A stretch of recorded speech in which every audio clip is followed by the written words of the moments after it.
Bonjour, je m'appelle Laura Athéna-Grimont, j'habite à Fort-Mahon.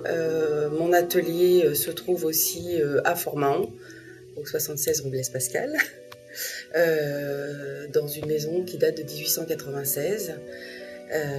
Et c'est une maison qu'on se transmet de femme en femme. J'ai démarré par le dessin et je me suis orientée vers l'aquarelle il y a une dizaine d'années.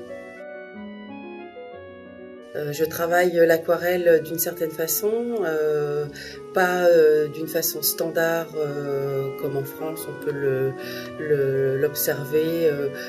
Je ne travaille pas le côté pastel et vaporeux, je travaille assez fort en détail et en pigments. Jules Verne est quelqu'un qui n'a pratiquement pas voyagé lui-même, mais qui a voyagé à travers ses recherches personnelles. Et il s'est astreint à travailler et à sortir des choses prémonitoires ou très en avance par rapport à son temps. Alors le premier, c'est le tour de la baie en 80 minutes par un ballon qui représente la Picardie avec des couleurs assez chaudes.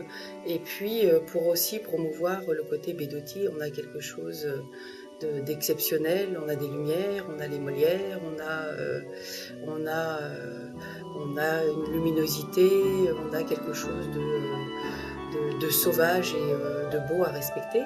Et puis dans l'autre, c'est le petit train de la baie de Somme qui sort d'on ne sait où, quelque chose d'un peu irréaliste et réaliste, avec un ciel chargé comme on peut en avoir quand il se met à pleuvoir, où on sent que il faut se protéger ou se mettre à l'abri parce que il va tomber un gros grain. Donc ça fait partie de ce côté un petit peu...